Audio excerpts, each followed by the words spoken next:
country needs governance. I mean, are we looking for saints to run this country? No, we're looking for competent persons with capacity, character, and compassion to do it. So we don't belong to a gang of saints? No. Saints, even saints. Gregory. No. But you're not a saint. No, saints derive from Presbyterian. They are a combination of the great saints, Peter and Gregory.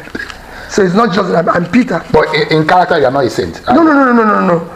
In character, a leader must be somebody. I said he must be competent. He must have the character and behavior, public conduct to show that this is right, this is wrong. Let me ask you, and I'd like you to clarify this, because I watch a lot of conversation around you, and I mean, around every major political figure in this country. How do you clarify this reputation that you worked for the Abacha government, or in the Abacha government? So I've never worked for government before I became governor. I can tell you that. Did you do anything in special? So let me clarify for you. I've never worked for any government before I became governor. So I was a very successful businessman, and everybody knows that. I was a very successful businessman. I built my business from scratch to something of a reputation. As a businessman, I'm also part of those who were controlling trade in Lagos then.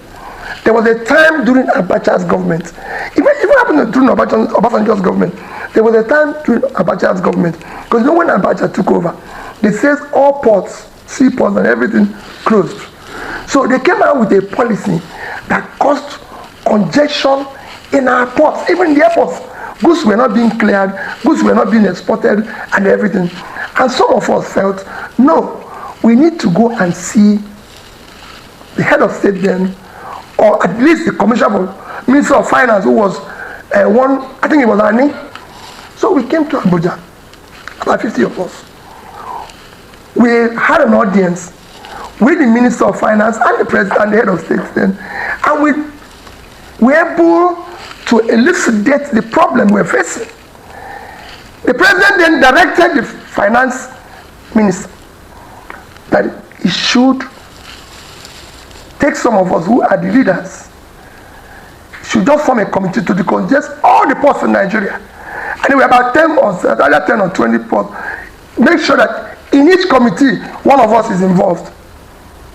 That's the only thing I had to do with the port.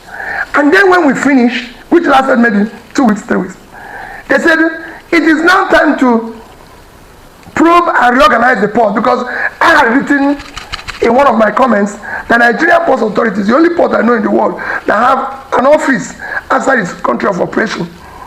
And people that have seen whether they said, you become a member of the panel. He said, if anything, I was a member that tried to reorganize and sack people, saying he has nothing to do with working government. I've never met Abacha, I don't know him, I'm not in the military. All this is I'm telling you. The only time I met him when we went to talk about that.